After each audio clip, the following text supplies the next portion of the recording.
संतोष पांडे जी।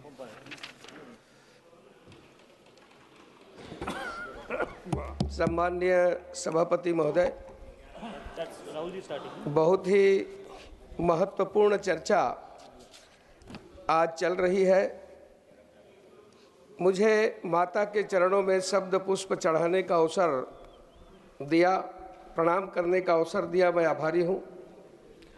माननीय प्रधानमंत्री जी नरेंद्र मोदी जी का जितना आभार व्यक्त किया जाए, कृतज्ञता से यह मस्तक झुक जाता है।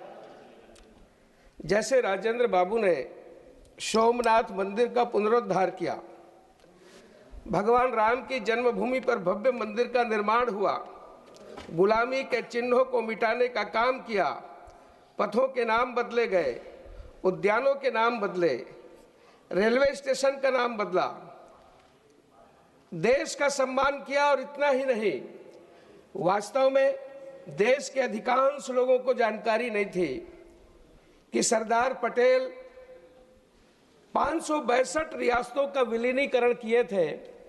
अधिकांश जनसंख्या, हमारे नौजवान, हमारी पीढ़ी, जिन्हें जानकारी अभी हुई।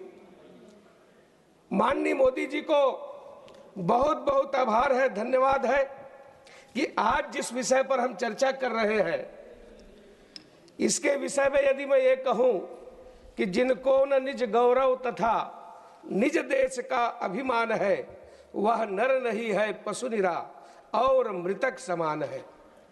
आज जो हमारा राष्ट्रगीत, जिसे गौरव के साथ हम सबको स्वतंत्रता के बाद जो सम्मान मिलना चाहिए था, और जिसे पूरे देश के हर कंठ में, चाहे वो वृद्ध हो, नर नारी हो, नौजवान हो, चाहे बच्चे हो, सबके कंठ में ये गीत होता, क्योंकि यही गीत है जिन्होंने प्राण फूंकने का काम किया।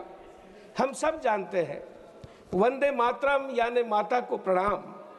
और वो माता कौन सी माता, कौन है वो माता?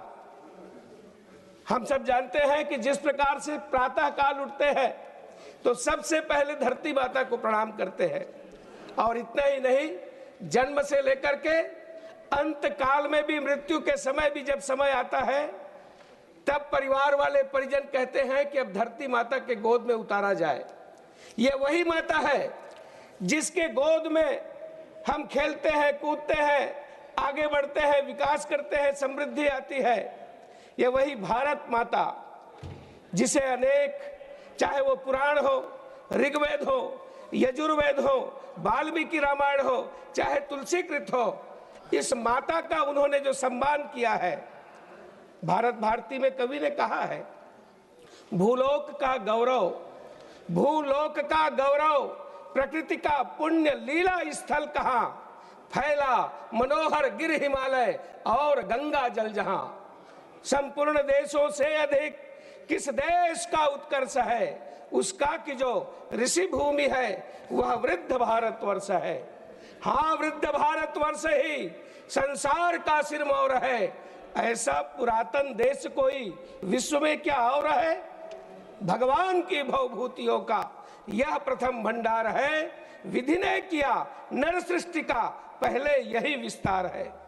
ऐसे इस भारत माता को ये सामने जो बैठे विपक्ष के लोग, जिन्होंने आज दिन भर से, और नेहरू जी के विषय में जब जब बात हुई तो कांग्रेस वाले किस प्रकार से बात करते थे, जिन्होंने केवल जमीन का टुकड़ा माना। मातृभूमि और मातृभूमि में अंतर है। ये मातृभूमि नहीं, ये मातृभूमि है।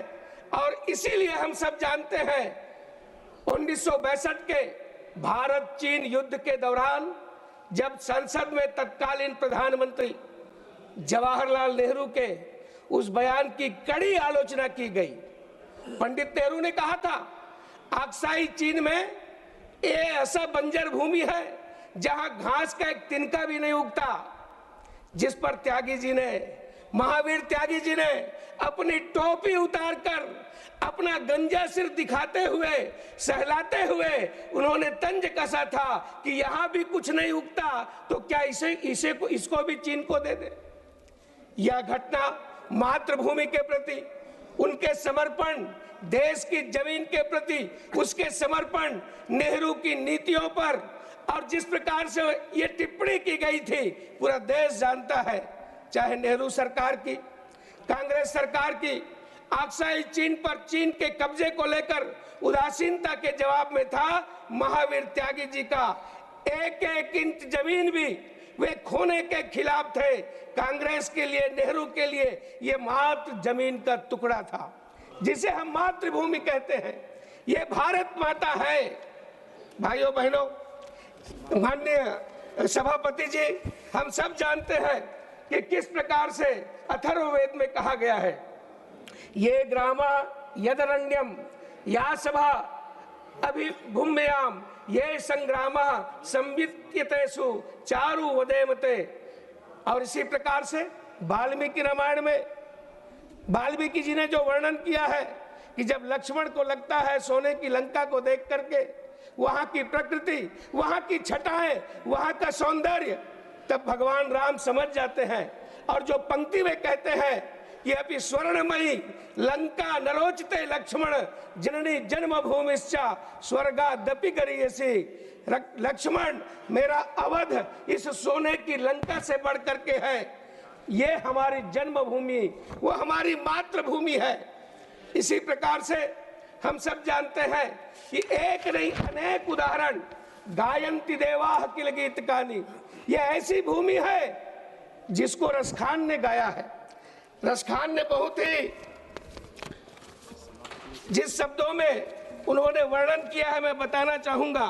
और वो अपने भाव में कहते हैं कि मैं यदि पक्षी बनूं तो कदम्ब के डाल की पक्षी बनूं, मैं यदि पशु बनूं तो जिसे भगवान कृष्ण चराते हैं ऐसा पशु बनूं, मानुष हो तो वही रसखान, बसो ब्रज गोकुल गांव के ग्वारन, जो पशु हो तो कहा बस मेरो, चरो नित नंद की धेनु मझारन, पाहन हो तो वही गिर को धरो कर छत्र पुरंदर कारण। ये ऐसी धरती है और इसीलिए कहा गया है गार्यन्ति देवाः किल गीतकानि धन्यास्तु हे भारत भूमि भागे, स्वर्गाप वर्गा स्पद हेतु भूते भवन्ति भूयः पुरुषः सुरस्त्वात्। जहां देवता भी जन्म लेने के लिए तरसते, मैं बस 1 मिनट में समाप्त करता हूं। ऐसे इस भारत भूमि के लिए और जिस प्रकार के शब्द कहे गए वो भाव ही नहीं है। एक दल और भी है जो सामने बैठे हैं जिनके नेता ने भारत माता को डायन कहा था, और एक इनके नेता जो राष्ट्रीय अध्यक्ष थे कांग्रेस के देवकांत बरुआ, जिन्होंने कहा था Indira is India, Indira is India और इंडिया इज इंदिरा। यदि इनके लिए कोई भारत माता है तो वही है जो इंदिरा गांधी थी। आप इनके भाव को समझ सकते हैं। भाव बहनों, माननीय सभापति जी, जिस प्रकार से और उपेक्षा की गई राष्ट्र के वंदे मातरम के ऐतिहासिक महत्व को हम सबको फिर से एक बार जागृत करने की जरूरत है। 1975 में मुगलों के अधीन लंबे समय तक रहने के बाद ब्रिटिश शासन का युग शुरू हुआ। 1857 के विद्रोह के बाद देश भर के लोगों के मन में आशंका थी कि राष्ट्र कभी स्वराज के स्वप्न को साकार कर पाएगा। उस समय बंकिम चंद्र चटर्जी ने राष्ट्रीय चेतना के इस महान स्तोत्र की रचना की। रविंद्रनाथ ठाकुर ने वंदे मातरम जादुई शब्द है जो लौह द्वार को खोल देंगे, खजाने की दीवार तोड़ देंगे। ये ग्लोरियस थॉट ऑफ टैगोर पृष्ठ 165 में अंकित है। स्वयं बंकिम बाबू ने कहा कि मेरी सारी कृतियां गंगा में डुबो दिए जाए, कोई हानि नहीं होगी, परंतु एक शाश्वत महान गीत बचा रहेगा तो देश के हृदय में मैं जीता रहूंगा। और एक दिन ऐसा आएगा जब बंग भूमि इस गीत को सुनकर नाचने लगेंगे। ये भाव था वंदे मातरम के विषय में। धन्यवाद जी, धन्यवाद। माननीय सभापति जी, मैं केवल इतना ही कहते हुए कि आज फिर से पुनर्स्थापना सम्मान देने का काम माननीय नरेंद्र मोदी जी ने किया है और ये जन जन तक पहुंचे, यही मेरी भावना है। बहुत बहुत धन्यवाद। वंदे मातरम। श्रीमती ज्योत्सना महंत जी।